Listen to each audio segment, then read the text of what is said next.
चीज में पॉजिटिव भी है, नेगेटिव भी है, सोच हमारी है। तो आज का जो हमारा टॉपिक है सत्संग का, वो टॉपिक है संगत कैसी हो। आ जाओ भैया, आ जाओ फेसबुक वालों, आ जाओ जूम पे। तो संगत कैसी करें, आज का टॉपिक है। कोई और आ रहा है कि शुरू करें? 12 तो इधर हो गए, 6-7 इधर हो गए, चलो शुरू करते हैं। तो संगत कैसी होनी चाहिए एक इंसान की या भक्त की, जो भगवान का भक्त है उसकी संगत कैसी होनी चाहिए। तो कहते हैं संगत कीजिए साधु की, हरे ओट की व्याध, ओछी संगत क्रूर की, आठों पैर उपात। संगत की गुण आई है, संगत के गुण जाए, बास फसियो मिश्री, एक ही भाव विकाए। हरे कृष्णा रीना माता जी। तो यहाँ पे क्या बता रहे हैं कि आपने, ये श्लोक का मतलब है कि जैसे आपने आइसक्रीम देखी, आइसक्रीम खाई है सबने? आइसक्रीम खाई है? ओके। अब आइसक्रीम जब आप लेते हो तो आइसक्रीम के साथ में बांस फ्री मिलता है, जो लकड़ी उसके अंदर लगी होती है ना, कुल्फी में जो लकड़ी का वो लगा होता है, तिल्ली बोलते हैं ना, तिल्ली किल्ली, वो लगी होती है। वो जब भी आप आइसक्रीम लेने जाते हो तो वो आइसक्रीम के साथ में आपको फ्री मिलती है। आप उसको खरीदते नहीं हो, आप तिल्ली के पैसे नहीं देते हो कि भैया ये तिल्ली कितने की है और आइसक्रीम कितने की है, ऐसा नहीं पूछते हो। सीधा पूछते हो आइसक्रीम का रेट क्या है, 5 रुपए।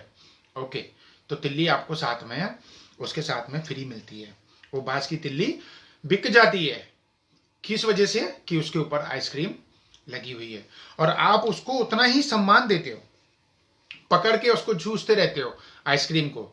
इस तिल्ली को इतना सम्मान देते हो कि उसको मजबूती से पकड़ के रहते हो कि भाई ये तिल्ली है ना, बड़ा सम्मान करते हो उसका। लेकिन कब तक करते हो? जब तक उसमें आइसक्रीम चिपकी हुई है, जब तक उसमें बर्फ लगी हुई है, तब तक उस तिल्ली का सम्मान होता है। जैसे ही वो आइसक्रीम चूसी, आइसक्रीम खत्म हो गई, आइसक्रीम खत्म होते ही, हरे कृष्णा दिया माता जी, बड़े दिनों के बाद आई है यार, बुला बुला के, चलो आई तो सही। तो क्या किया, जैसे आप आइसक्रीम चूस रहे हो, आइसक्रीम खरीद रहे हो 5 रुपए की, तो तिल्ली की कोई वैल्यू नहीं है, बट तिल्ली के बिना वो आइसक्रीम अधूरी है, क्योंकि तिल्ली ने क्या किया, आइसक्रीम से चिपक गई है ना। तो आप चूस रहे हो, जैसे ही आपकी आइसक्रीम खत्म हो गई, वैसे ही तिल्ली को आप उठा के फेंक दोगे डस्टबिन में, उसकी वैल्यू, तिल्ली की वैल्यू ऑटोमेटिक खत्म हो गई, है ना। तो ये बताए, तो ये शरीर जो है ना, ये शरीर भी एक किल्ली के बराबर है। वही जो तिल्ली है लकड़ी की, ये शरीर उसी के बराबर है, उसी बांस के जैसा है। इसमें अच्छे अच्छे गुणों की आइसक्रीम चिपकी हुई है। क्वालिटी, हर किसी के अंदर क्वालिटी होती है, वो क्वालिटी इसमें चिपकी हुई है। तभी तक इस शरीर का सम्मान है। जिस दिन वो क्वालिटी खत्म हो गई, जैसे कोई समझो जवान लड़का है, कमाता है तो सब पूछते हैं। जैसे ही वो कमाना छोड़ दे, अपाइज हो जाए, लकवा मार जाए, तो उसे पूछना छोड़ देते हैं ना, उस शरीर की कोई वैल्यू नहीं रहती। तो ये शरीर कैसा है? शरीर एक तिल्ली के समान है, और उसके ऊपर सारे आइसक्रीम के गुण भरे हुए पड़े हैं। तो वो चुपके रहते हैं, तो लोग उसको चूसते रहते हैं, उसकी अच्छी अच्छी क्वालिटी को चूसते रहते हैं। और एक दिन शरीर आता है, तो शरीर जब मर जाता है तो उसको जाके फेंक आते हैं। अगर अच्छे गुणों की आइसक्रीम खत्म हो गई तो ये शरीर रूपी बांस का कोई सम्मान नहीं करता। इसलिए अच्छे अच्छे गुणों की बर्फ चिपकाए रखनी चाहिए। हरे कृष्णा काव्या। तो बास फसियो मिश्री, क्या बताया? बास फसियो मिश्री, एक ही भाव विकाए।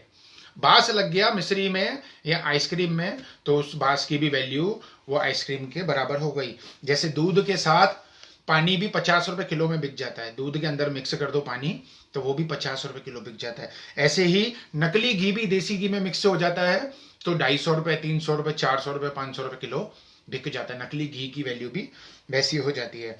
काली मिर्च के साथ में पपीते के बीज मिलाकर बेच दिए जाते हैं, तो पपीते के बीज की जो वैल्यू नहीं होती, वो भी काली मिर्ची के भाव में बिक जाता है, क्योंकि उसमें मिक्स हो जाता है। तो अच्छे व्यक्ति की संगत में हमारी कीमत भी अच्छी हो जाती है।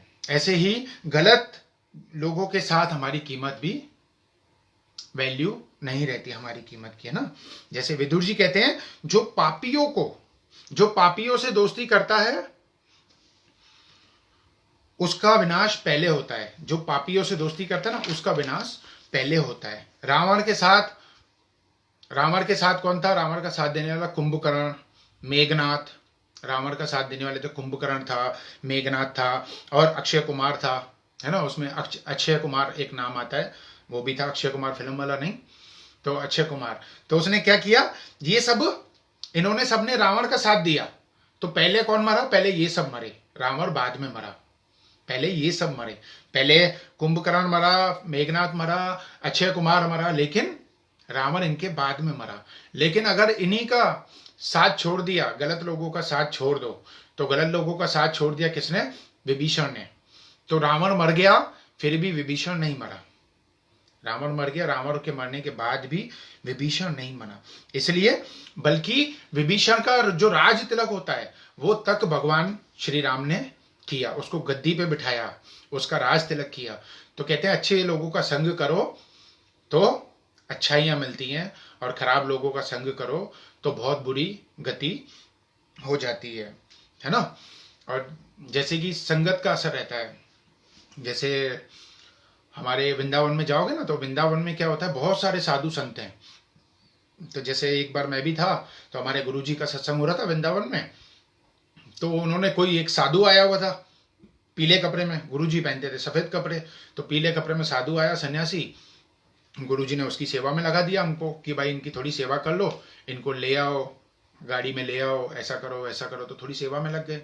तो क्या किया, हमारी सेवा देख के वो साधु हमको बोलने लग गया कि अरे तुम तो हट्टे कट्टे जवान हो, अभी 4-5 साल पहले की बात है, तुम आ जाओ हमारी शरण में, आ जाओ हमारे चेले बन जाओ, तो है ना तुम्हारा अच्छा हो जाएगा, तुम इतने सेवादारी हो, तुमको हम खूब सारी सेवाएं देंगे, तुम्हारा नाम होगा, तुम आ जाओ हमारे साथ में।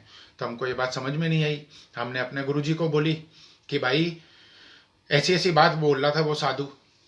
तो गुरुजी ने फिर हमको समझाया, बोले कि देखो, बड़े अच्छे से समझाया, बोले कि आज तुमको वो गुरु मिला कैसे, वो साधु मिला कैसे? मेरी बदौलत मिला ना। अगर मैं ना मिलता तो क्या वो साधु मिलता? और अगर मैं तेरे को सेवा नहीं देता कि वो साधु को लेके जा, लेके आ साथ में, तो क्या तुम उस साधु से बात भी कर पाते? इतनी संगत बैठी थी, तो क्या उन्होंने बात करी? तो तुमको मिला किस वजह से? उसकी वजह से।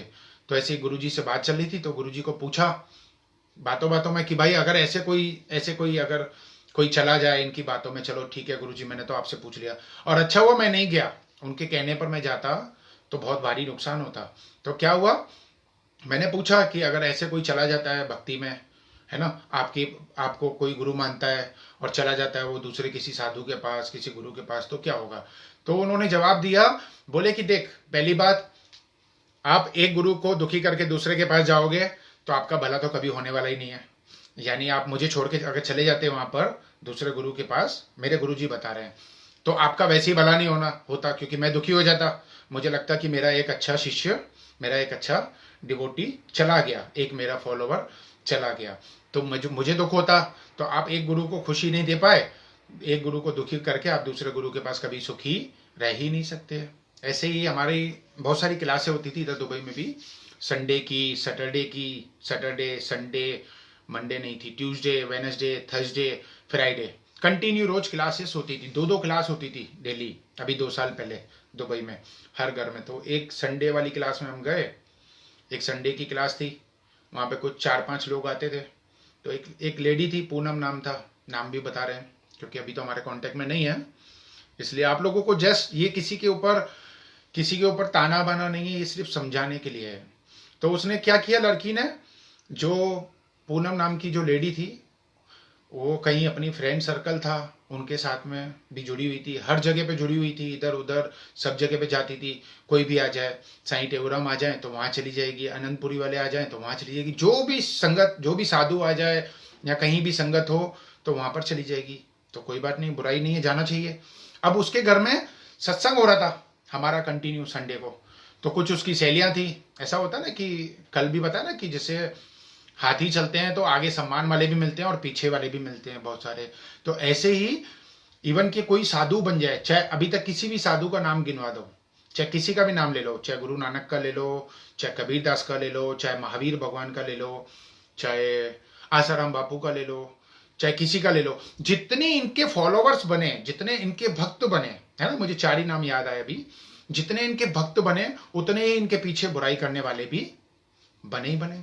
सुधांशु महाराज को ले लो, सुधांशु महाराज के लिए भी कई लोग अच्छा बोलते तो कई लोग खराब भी बोलते हैं, है ना। तो साईं बाबा, हाँ मेन तो साईं बाबा के लिए भी लोगों ने कहा, तो उनके श्रद्धालु भी थे तो पीछे उनके खिलाफ उल्टा बोलने वाले भी थे, चुगली करने वाले भी थे कि साईं बाबा चरस पीते हैं, गांजा पीते हैं, तो लोगों ने किसी को भी छोड़ा नहीं। तो ऐसे ही हमारा भी संडे का होता था, तो किसी उसकी कोई सहेली थी जिसको हम नहीं समझ में आते थे, तो उसने हमारे बारे में उसको बोल दिया, उसको तोड़ने की, दूसरी जगह पे खींचने की कोशिश करी, और धीरे धीरे करके उसको खींच लिया। अब क्या हुआ, अब वही जो हमारे गुरुजी ने बोला था 5-6 साल पहले, वही बात हमको याद थी दिमाग में कि नुकसान तो हमारा तो है नहीं, नुकसान तो जो करेगा सो भरेगा। तो ऐसे ही हुआ। फिर क्या हुआ, हम भी खुद भी इंडिया चले गए 4-5 महीने के लिए, 2-3 साल पहले। तो सत्संग तो वैसे ही इतने सारे थे, तो सबको कंबाइन करना था। जो लोग जुड़ने थे, कोई फ्राइडे वाले में जुड़ गया, कोई वेडनेसडे में जुड़ गया, बाकी सारे सत्संग बंद करके हम चले गए इंडिया।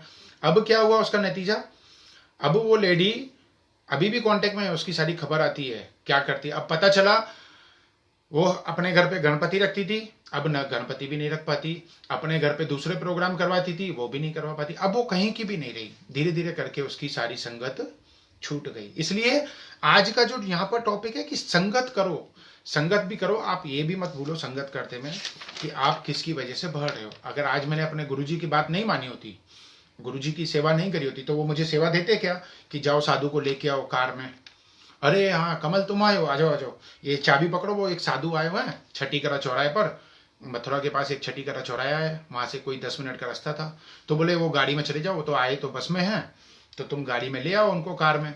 तो लेने चले गए, फिर बातचीत करी, तो उनको साधु को हमारी सेवा पसंद आई, अरे वाह वाह वाह वाह करने लगे।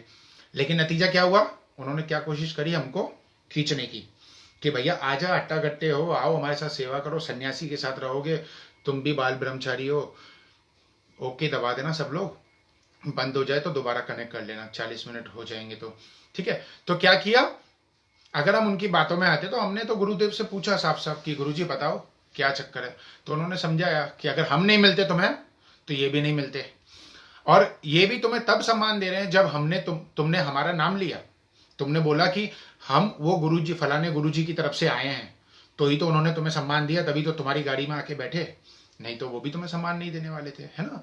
तो ये संसार का नियम है। तो यहां पर क्या बता रहे कि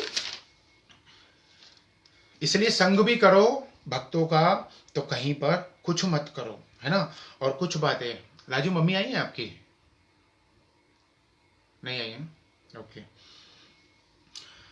तो ऐसे ही है ना, टेंशन के ऊपर, कि टेंशन, जो लोग टेंशन लेते हैं, तो भक्ति में टेंशन बिल्कुल भी नहीं लेनी चाहिए। एक ही चीज सोचनी चाहिए कि हो के क्या हो जाएगा, हो के क्या हो जाएगा, किस बात की टेंशन ले रहे हैं, बेटी की शादी नहीं हो रही, बेटी की शादी नहीं हो रही, भाई की शादी नहीं हो रही, ये परेशानी आ रही है, वो परेशानी आ रही है, अरे आके कब तक आएगी, कब तक आएगी।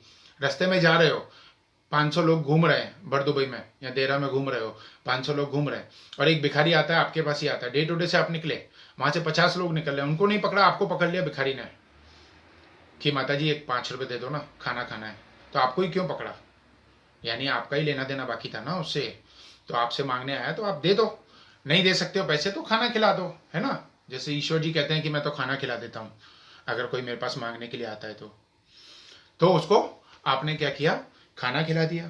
तो ऐसे ही टेंशन किसी भी बात की हमको लेनी नहीं चाहिए, जो भी चीज हमारे मुकद्दर में लिखी है वही हमारे पास आ रही है।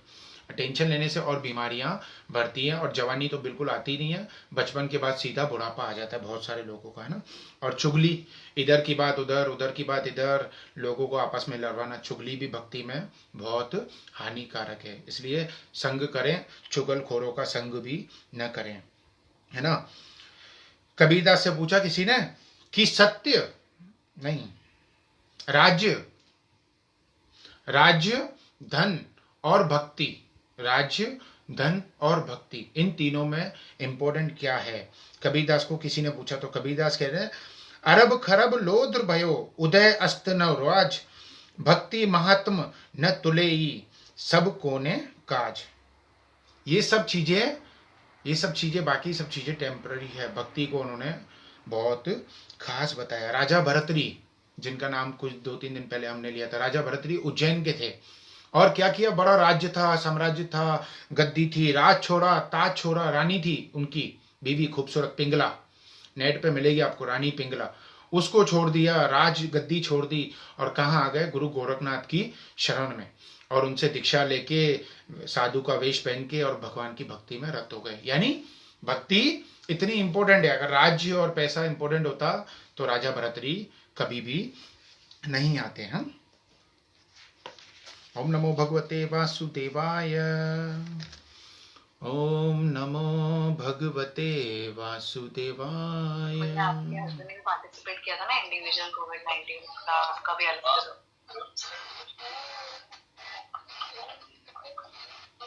ओम नमो भगवते वासुदेवाय। ओम नमो भगवते वासुदेवाय। एक अमेरिका में, हरिओम, हरे कृष्णा।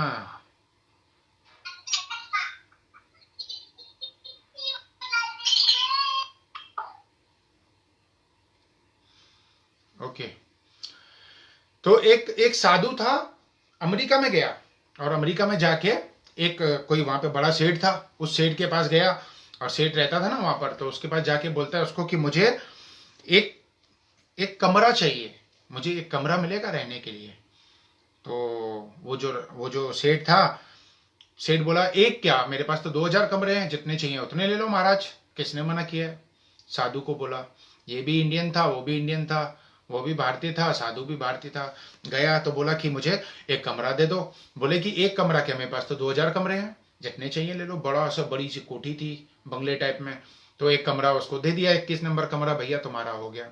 तो साधु ने क्या किया, 1 महीना वहां पर रह के अपनी गुप्त में रह के, एकांत में रह के अपनी तपस्या करी, खूब सारी तपस्या करने के बाद 1 महीने के बाद साधु ने कहा, 1 महीने की तपस्या करने के बाद साधु ने कहा कि महाराज, उस सेठ को, कि सेठ जी अब मुझे जाना है। तो सेठ जी बोले अभी क्यों जाना है, अभी रुको ना, क्या जल्दी है। तो वो बोले कि साधु बोले कि मेरे सत्संग हैं, मुझे और भक्तों के घर भी जाना है, बहुतों के घर, तो मुझे इसलिए जाना पड़ेगा। तो सेठ जी ने कहा कि अच्छा ठीक है, जा रहे हो तो किराया दे जाओ 1 महीने का। तो साधु ने पहले पूछा कितना किराया। बोले कि भाई इंडियन मनी 10,000 रुपए है ना, यानी 500 दिरहम। तो करीब बोले कि इतना किराया लगेगा, अब अमेरिका जैसा देश है, मिनिमम किराया इतना, भाई 10,000 रुपये किराया इंडिया का।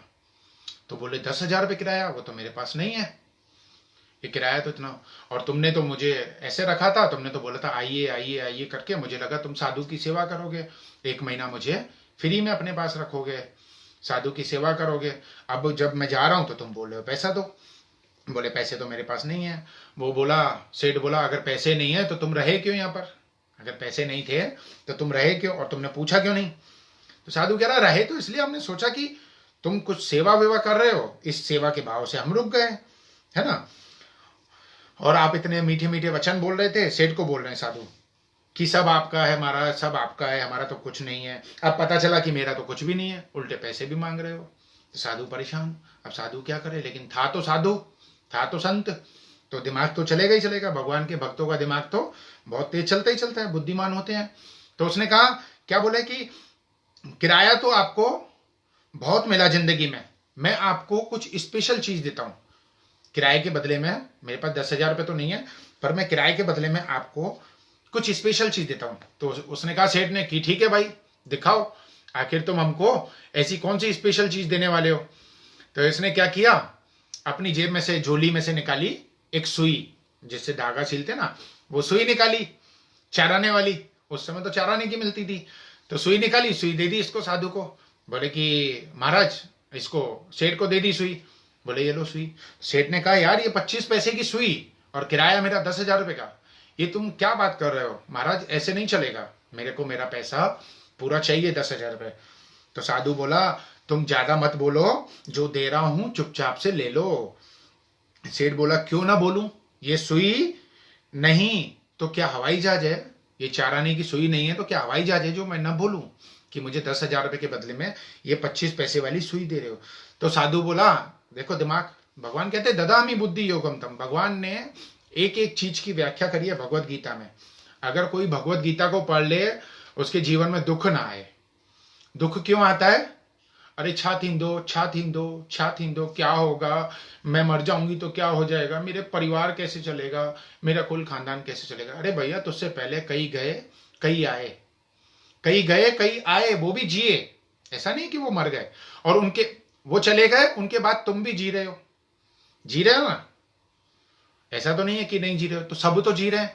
तो किसी के भी जाने से आने से कोई रुकने वाला नहीं है ना। ये चीज भक्ति में भी आती है कि अगर जैसे संगत जुड़ती है सत्संग में, तो कोई आता है कोई जाता है, तो वो भी चलता ही रहता है, पर कोई भी चीज रुकने वाली नहीं। जैसे काम होता है व्यापारी का, तो व्यापार चलता रहता है, चाहे नौकर निकल जाए, चाहे सेठ दूसरा नौकर रख ले, और नौकर की भी नौकरी चलती रहती है। ऐसा नहीं कि नौकर भी परेशान हो जाए, उसको भी कहीं ना कहीं पर नौकरी मिल जाती है। इसलिए फिक्र नहीं करनी चाहिए। और जो फिक्र करता है उसको बचपन के बाद सीधा बुढ़ापा लगता है, उसको जवानी नहीं लगती है। 60 साल की उम्र में वो कहती है यार मैं तो बुढ़ी थी या मैं तो पोड़ी थी या हाने तो बिना जो टाइम थी हो। तो ऐसी चीजें हमारे माइंड में नहीं आनी चाहिए। अरे मैं प्रभु, मैं क्या प्रभु, मैं तेरा तेरा तेरा, बोलो सब बोलो, तू मेरा मेरा मेरा। जब प्रभु साथ है तो क्या, प्रभु मैं तेरा तेरा तेरा, तू मेरा मेरा मेरा, मैं तेरा तेरा तेरा, तू मेरा मेरा मेरा, तेरा तू मेरा मेरा मेरा, मैं तेरा तेरा तेरा, प्रभु मैं तेरा तेरा तेरा, तू मेरा मेरा मेरा, तेरा तेरा तेरा, तू मेरा मेरा मेरा। अरे जब प्रभु तू मेरा है तो मैं किस चीज की फिक्र करूं? ये संसार तो पूरा छल कपट से भरा हुआ है। मुझे अगर मांगना ही है भगवान से, तो ये मांगो कि भगवान मुझे भक्ति दे, मुझे भक्ति दे, ताकि मैं भक्ति करके शक्ति पाऊं और इस 84 के जंजाल से निकल पाऊं। क्या मैं टेंशन कर रही हूं बेटे की, बेटी की। ओम नमो भगवते वासुदेवाय, ओम नमो भगवते वासुदेवाय। सुमंत कुमार गोदू हरे कृष्णा, राजेश दुसेजा हरे कृष्णा, रीना माता जी हरे कृष्णा, दिया माता जी हरे कृष्णा, सुनीता लखियानी माता जी हरे कृष्णा, भरत प्रभु हरे कृष्णा। भरत प्रभु वहां नहीं आए, यहाँ पे आए। ओम नमो भगवते वासुदेवाय, ओम नमो भगवते वासुदेवाय, ओम नमो भगवते वासुदेवाय,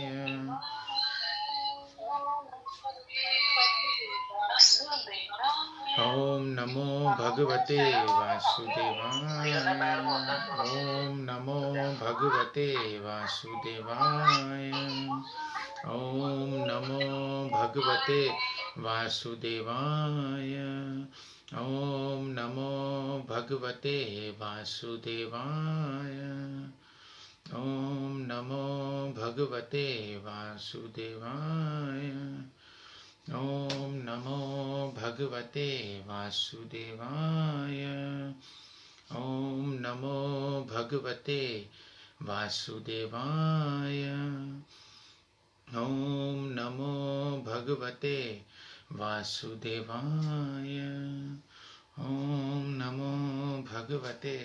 अभी किसी एक का और वेट कर रहे हैं जिसके ऊपर सत्संग चल रहा है आज का, तो वो चली गई, अभी शायद दोबारा आएगी। ओम नमो भगवते वासुदेवाय, ओम नमो भगवते वासुदेवाय, ओम नमो भगवते वासुदेवाय। कौन, डिम्पल दीदी? नहीं नहीं, डिम्पल भी एब्सेंट है। हाँ नहीं, एक दूसरी आंटी आई थी, उसको टेंशन बहुत थी बेचारी को। ओम नमो भगवते वासुदेवाय, ओम नमो भगवते वासुदेवाय। भगवान की शरण में जाने से आपके सब दुख मिट जाते हैं।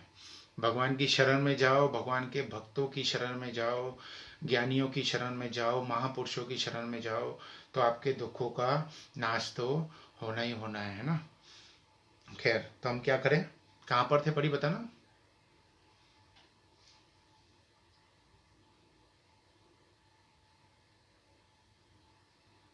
ओम नमो सुई भगवते सुई सुई।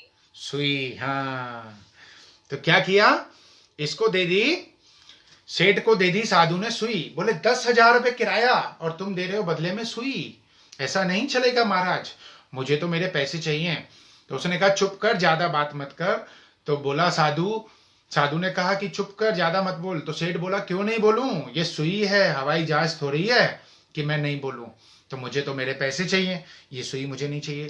तो साधु ने फिर दिमाग आया, ददामी बुद्धि योगम तम, भगवान कहते हैं तेषाम सतत युक्ता नाम भजताम प्रीति पूर्वकम, जो मुझको भक्ति पूर्वक बचता है उसको मैं बुद्धि प्रदान करता हूं, उसको मैं टेंशन नहीं होने देता हूं। फिर उसको मैं क्या प्रदान करता हूं, बुद्धि प्रदान करता हूं, जिसके द्वारा वो मुझ तक आ सके, सारे बीच में जितनी भी तकलीफें आए उन सब से निपटता हुआ मेरे मुझ तक आ सके, है ना। जब किसी को सत्संग में जाना होता है, कोई भाव करता है मुझे सत्संग में जाना है, तो रास्ते में 100 काम आ जाए, वो अपने आप आगे पीछे टाइम हो जाएंगे। जब सत्संग का उसका भाव हो गया ना कि मुझे जाना है जाना है ना। तो ऐसे ही साधु ने क्या किया, साधु की बुद्धि दोबारा चली, और साधु ने क्या किया, बुद्धि चलाई। बोले एक काम कर, मैं तुझे एक तरकीब बताता हूं, ये सुई को तू रख, ये इतनी काम की है कि जब तू मरेगा ना, जब तू मरेगा, क्योंकि तेरे तो, तू तो कहाँ रह रहा है, तू रह रहा है अमेरिका में, है ना। और अमेरिका जैसे माहौल में रहते हुए तो पाप तो तुझसे बहुत हुए ही होंगे, अनजाने में पाप तो होते ही हैं, तो तू तो नरक में तो तू पक्का जाएगा ही जाएगा। तो एक काम कर, इस सुई को तू अपने पास रख संभाल के, और जब तू मरेगा तो तू अपने साथ ऊपर लेके आइयो। आ रही है ना आवाज। तो बोले कि इस सुई को तुम क्या करना, साधु कह रहे हैं उसको कि ये सुई को तुम अपने साथ में ले आना ऊपर, और मैं यमराज के दरवाजे के बाहर कुर्सी डाल के बैठा रहूंगा, और जैसे ही तुम आओगे, अगर यमराज बोलेगा कि इसको नरक में जाना है, तो मैं तुम्हारी सिफारिश करवा दूंगा, और सिफारिश करके तुमको नरक की जगह स्वर्ग में भिजवा दूंगा। आए हाय, सेठ तो खुश हो गया कि अरे मैं नरक से बच जाऊंगा, मैं तो स्वर्ग में जाऊंगा। सेठ डाडो खुश थी, बहुत खुश हो गया कि ये तो मेरे साथ कमाल हो गया। तो बोला महाराज बहुत बहुत धन्यवाद आपका, आप आते रहिए, हाथ जोड़े पैर छुए, महाराज को जाने दिया साधु को। बोले ठीक है आप जाइए। गया सेठानी के पास खुश होते होते। अब सेठानी बीवी तो ज्यादा ही, सेठानियां तो ज्यादा ही होशियार और चतुर होती हैं। तो उसने कहा, ये जाके उसको बोलता है कि ना भाई ऐसे से ना करके मैं ना ये अपना क्या बोले, उसने सुई दिखाई, नहीं सुई दिखाने से पहले बोला कि भाई ये कि वो साधु महाराज रुके थे ना, वो चले गए आज। तो बोली सेठानी कि अच्छा चले गए, तो फिर कुछ रेंट वेंट दे के गए, किराया पैसा कुछ दिया उसका, 1 महीना रुके। तो इसने क्या कहा, हरे कृष्ण कृष्णा करिश्मा माता जी, हैप्पी बर्थडे अजय नैनानी प्रभु, हरे कृष्णा।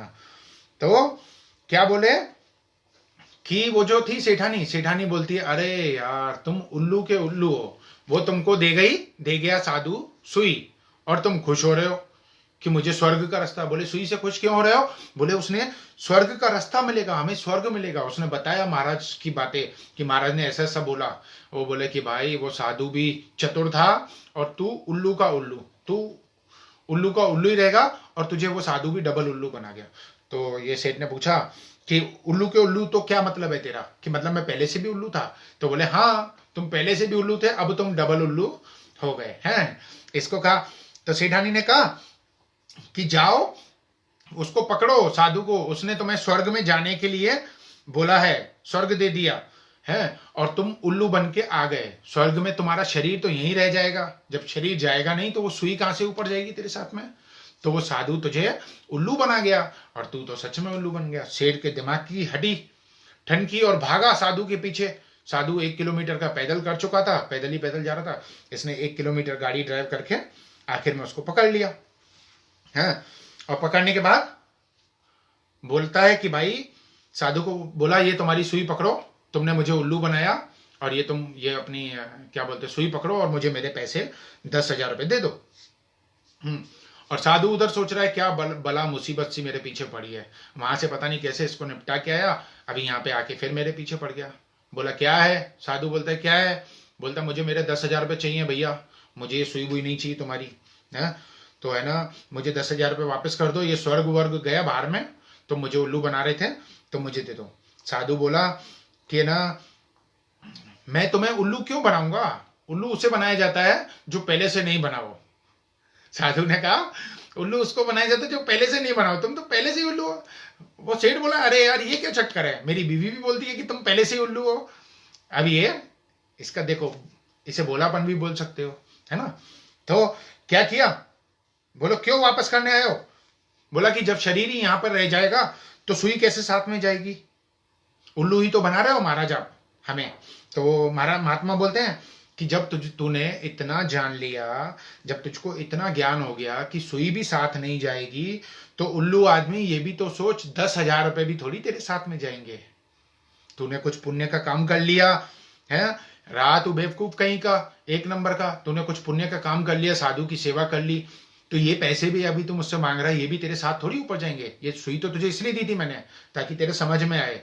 तो ये चीज हमें भी सिखाती है कि हम जैसे फंसे रहते हैं ना, खपे खपे खपे, कि जब जाएगा ये तन न साथ देगा, ये मन न साथ देगा, कुछ तेरे साथ में नहीं जाने वाला। ये तन शरीर, शरीर के ऊपर कपड़ा, शरीर से जुड़े सगे संबंधी कोई भी तेरे साथ में नहीं जाएगा। तो साधु ने कहा छोड़ मुझे जाने दे। फिर वो बेचारा सेठ साधु को बोला अच्छा ठीक है महाराज आप जाओ, जाने दे दिया। फिर सेठानी के पास आया, उसको बोलता है साधु को कि सारा लफड़ा खत्म। सेठानी को आके बोला भाई सारा लफड़ा खत्म, ऐसा है कि सुन मेरी पूरी बात, साधु के पास एक्चुअली में पैसे देने के लिए नहीं थे, तो मैंने उनकी सेवा कर दी, कोई बात नहीं, साधु थे। तो सेठानी ने कहा हाँ अब आई तुमको अक्ल, अब तुमने जवाब दिया बराबर से। तो मनुष्य के मन में भी, मनुष्य के समझ में भी ये बात एक आ जाए ना कि सारी चिंता इसके बाद तो अपने आप उड़नछू हो जाए, खत्म हो जाए सारी चिंता।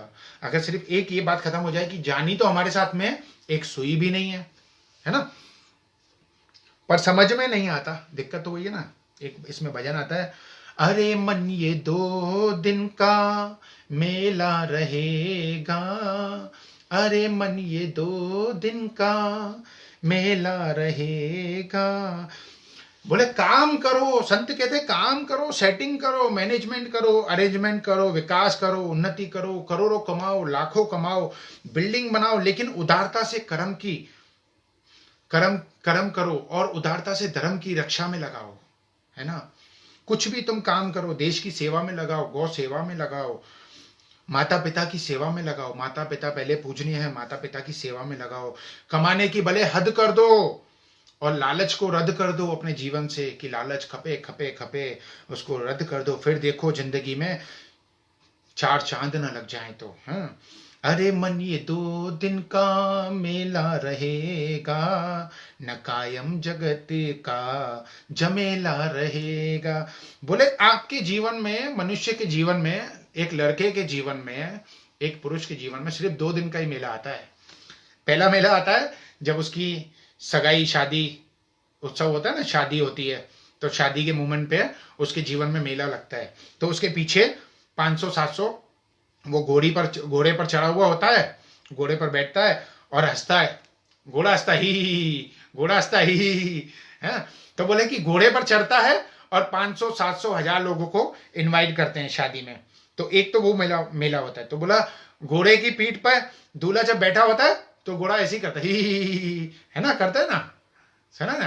तो बोले कि क्या क्यों करता है?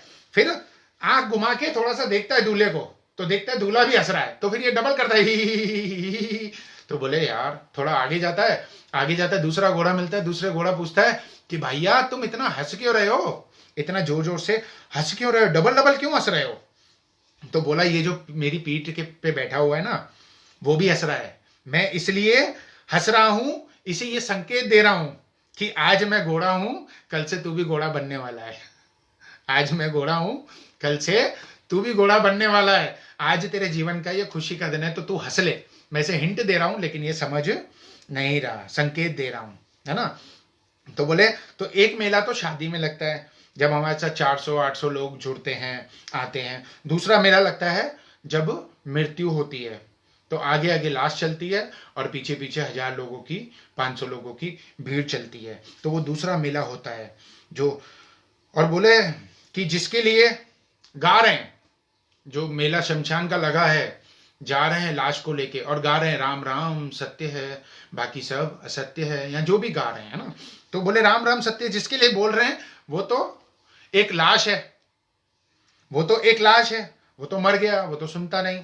अब क्या किया, और बोल रहे हैं, और बोल बोल के जो भी बोल रहे हैं तो वो सब ऐसे ही झूठ मूठ का बोल रहे हैं, सच का नहीं बोल रहे।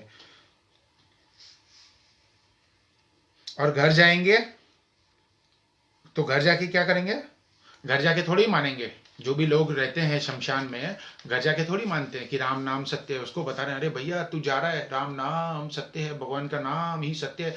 लेकिन वो तो चला गया, अब खुद सुन रहे हैं, लेकिन खुद भी फॉलो अप कहाँ कर रहे हैं। राम नाम सत्य है तो ये लोग बोलते हैं, घर आते ही सिगरेट बीड़ी सत्य है, दारू बोतल सत्य है, तो घर आते ही वापस वही अपनी कंडीशन में शुरू हो जाते हैं, बाकी सब असत्य है। तो बोले कि ना, एक बार कई लोग हैं ना ऐसे होते हैं कि शमशान में जाते हैं ना, कई बुजुर्ग ऐसे होते हैं, शमशान में कोई जल रहा है तो वहीं पे खड़े होकर बीड़ी पीते हैं साइड में। तो किसी को पूछा कि भाई तुम बीड़ी क्यों पी रहे हो शमशान में, बोले कि आखिर तो इधर ही आना है बाबा, जलना तो है ही, तो ये मेरा मित्र है, मर गया है, जल रहा है देखो सामने, तो मैं थोड़ा बीड़ी फूक के थोड़ा थोड़ा जल रहा हूँ, तो आखिर तो जलना ही है शरीर को। तो ये जवाब भी ऐसा चतुराई बड़े लोगों के पास तैयार रहते हैं कि जलना तो है ही, है ना। तो 2 मेले लगते हैं जीवन में, बाकी की जिंदगी में, पूरी जिंदगी में 2 दिन का मेला लगता है, बाकी जमेला ही जमेला रहता है। ये संसार में जमेला ही जमेला है। तो इसलिए अगर हमको सत्संग मिल जाए, भक्तों का संग मिल जाए, तो हमारा जीवन जागृत हो जाए, हमारा जीवन सफल हो जाए, हमारे अंदर वो प्रकाश जग जाए भगवान के नाम का, वो बिंदु जग जाए, हमारी आत्मा, आत्मा बोलते ना, सोल, जो प्योर सोल है, इतनी छोटी सी है ना, क्या बोलते हैं लवीना, क्या बोलती है, हजार बाल के 1000वां हिस्सा, लाखवां हिस्सा उसके बराबर का है ना। वो जो सोल है हमारे अंदर, जिसके ऊपर पूरी ये बॉडी डिपेंड है, और फिर बॉडी के साथ में सारे रिश्ते जुड़ते गए, पत्नी हो गई, पति हो गया, बीवी हो गई, माँ हो गई, बच्चे हो गए, किसके जरिए, उस एक छोटे से सोल के जरिए। अगर वो सोल में जग जाए, आत्मा में जग जाए, तो ये रहे, ये बातें रही ही नहीं, है ना। इसलिए कहते हैं कि एक आदमी अपने ससुराल को चला, एक आदमी अब जा रहा है कहाँ, अपने ससुराल को। बीवी ने कहा कि भैया ये लो 2 रुपए ले जाओ, उस समय के 2 रुपए अभी के 200 रुपए होंगे। तो बोले ये 2 रुपए ले जाओ और कुछ ले जाना। कुछ बोले भगत होते ना, लोगों की बातों में भी आ जाते हैं, तो वो क्या करते हैं, अपना तो नुकसान करते करते हैं, अपने साथ में 4 का और भी नुकसान करते हैं लोगों की बातों में आकर। तो वो जो बोला भगत था, वो जो बोला आदमी था, उसको बीवी ने कहा ये 2 रुपए ले जाओ, ससुराल यानी मेरे मायके में जा रहे हो तो कुछ ले जाना। तो इसने क्या किया, गया किराने की दुकान पर, पंसारी की दुकान के पास गया, उसको 2 रुपए दिए। पंसारी ने पूछा क्या चाहिए, बोला 2 रुपए का कुछ दे दो। बोले भाई ये कुछ क्या होता है, बोले पता नहीं, मेरी बीवी ने बोला 2 रुपए का कुछ ले जाना, मेरे मायके में जा रहे तो बोला कि कुछ क्या होता है। फिर थोड़ी नहीं समझ में आया, वहां से निकला, गया कपड़े वाले के पास, बोला भाई इससे पूछू शायद इधर मिलता हो कुछ। उसके पास गया, बोला भाई कुछ 2 रुपए का कुछ दे दो। तो उसने कहा यहाँ से निकल ले, नहीं तो अभी तू पिटेगा। फिर वहां से आगे गया, रास्ते में मिला आगे जाके एक सब्जी वाला, तो सब्जी वाला मिला, तो सब्जी वाला तो मस्ती वाला था, मस्ती वाला था। तो उसने क्या किया, बोले कि लाला 2 रुपए ला, मैं तुझे देता हूं, कुछ किसको बोलते हैं। तो उसने क्या किया, 2 रुपए की उस समय वो दे दी, जामीकंद। जामीकंद पता है किसको बोलते हैं, जामीकंद, डिंपल भी है। जामीकंद किसको बोलते हैं, किसी को पता है, किसी को है, जामीकंद, अरबी को सूरन को बोलते हैं ना, नहीं ये वर्ड का नहीं है, नहीं सूरन ही है, जिम्मीकंद, राइट। हाँ सूरन जिमीकंद, नहीं होता है, सूरन ही होता है जिम्मीकंद। चूरन, सूरन सूरन तोरन, सूरन, ओके ओके, सूरन। अच्छा। कोई पुराने जमाने वाले लोग ही बता सकते हैं, जो 50 से ऊपर हैं वही बता सकते हैं जामीकंद किसको बोलते हैं।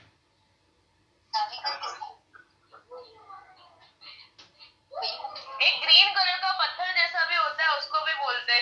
जामिकन कांदे को भी बोलते हैं, कांदे को भी बोलते हैं, प्याज को, बच्चर को नहीं, बस्सर को भी बोलते हैं, ओनियन को भी जामिकंद बोलते हैं, है ना, जो जमीन में से पैदा होता है जामी कांदा, तो जामिकंद, तो कांदे को भी कहते। तो उसको 2 रुपए में कांदा दिया उसने, बोला कि इसको बोलते हैं कुछ, ये ले जा, 2.5 किलो तोल के दे दिया।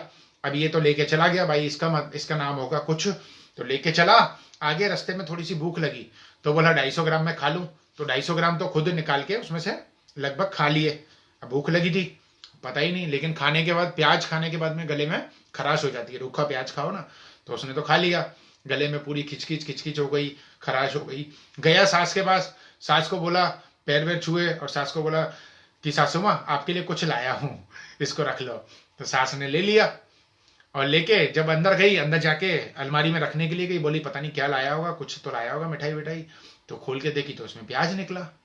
तो सास भी समझ गई कि ये तो बहुत भोला है, ये तो बहुत भोला है, और दूसरे शब्दों में कहेंगे ये तो बहुत बड़ा मूर्ख है, ये तो बहुत बड़ा मूर्ख है।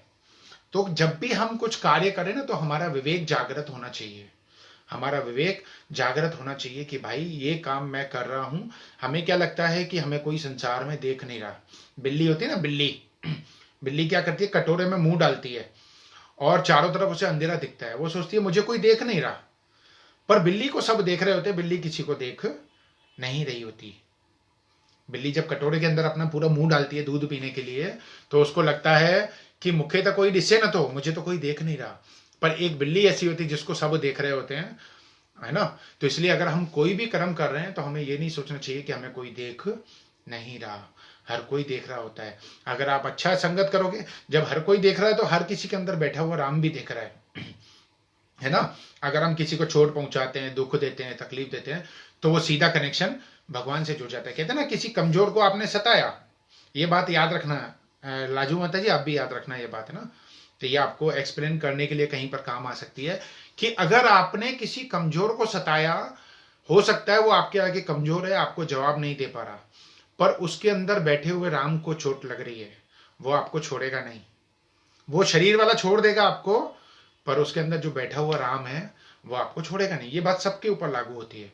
अगर हम किसी भी कमजोर को, नौकर को, या किसी के साथ चालबाजी करते हैं, धोखेबाजी करते हैं, समझो किसी ने कुछ चीटिंग करी, कुछ धोखा किया, किसी के साथ छल किया, कपट किया, तो उसको भी, भले समझो मेरे साथ किसी ने किया, मुझे पता नहीं चला तो कोई बात नहीं, लेकिन मेरे अंदर जो राम बैठा है, सबके अंदर जो राम बैठा है उसको पता चल रहा है, वो किसी को भी छोड़ने वाला नहीं है, है ना। इसलिए हमें बहुत सावधानी से कर्म करना चाहिए। हमें लगता नहीं, हमें पता नहीं चलता, तो विवेक बुद्धि खुली होनी चाहिए। एकदम बोला भगत भी नहीं बनना है उसकी तरह, जैसे वो अपने ससुराल में गया कि 2 रुपए का कुछ तो दे दो, लेने के लिए गया ना, तो वैसे बोले भगत भी नहीं बनना और चतुराई भी नहीं करनी। भक्ति में रहना है तो भगवान के अधीन होके रहना है, भगवान हमारे जीवन में होने चाहिए, भगवान के अधीन हम होने चाहिए। तो कबीरदास से पूछा कि भक्ति क्या है, भक्ति का अर्थ, भक्ति क्या चीज है। तो कबीरदास बोले भक्ति का अर्थ है प्रेम, सेवा और समर्पण। तो कबीरदास की कथा चल रही थी कि कबीरदास से किसी ने पूछा कि तीनों में बड़ा क्या है, तो बोले तीनों में बड़ी है भक्ति। राज्य, धन और भक्ति में क्या बड़ा है, तो बोले भक्ति। तो बोले भक्ति क्या चीज है, तो बोले भक्ति है प्रेम, सेवा और समर्पण। ये तीनों को मिलाकर भक्ति बनती है। भक्ति की पहचान है कि उस आदमी के जिसके जीवन में भक्ति होती है उसके जीवन में परेशानियां नहीं होती, जिसके जीवन में भगवान का नाम होता है, जिसके जीवन में कृष्ण होता है, कृष्ण कृष्ण कृष्ण, तो उसके जीवन में परेशानी कभी आ ही नहीं सकती। और साथ साथ में भक्ति भी कई प्रकार की बताइए, गुरु भक्ति भी होती है ना, और मातृ भक्ति भी होती है, पितृ भक्ति भी होती है, गौ भक्ति भी होती है, देश भक्ति भी होती है, अलग अलग तरीके की भक्तियां होती हैं। गौ भक्ति भी होती है कि, है ना, गौ माता जो होती है, जो शरीर की माँ होती है, वो सिर्फ 6 महीने दूध पिलाती है, 6 महीने के बाद हटा देती है। लेकिन गौ माता ऐसी है हमारी कि वो हमें आजीवन दूध पिलाती है ना। तो ऐसे देशभक्ति है, कई जवान खड़े होते हैं युद्ध के लिए कि भाई हमें भले कुछ भी हो जाए पर हमारा भारत देश आगे तरक्की करना चाहिए। तो भक्ति कई प्रकार की बताई, लेकिन तीनों में एक ही चीज चाहिए भक्ति में, प्रेम, सेवा प्लस समर्पण। ये 3 चीजें रहेंगी तो वो बंदा भक्ति में आगे जाएगा। किसी का कुछ कमेंट्स, कोई कुछ कहना चाहता है?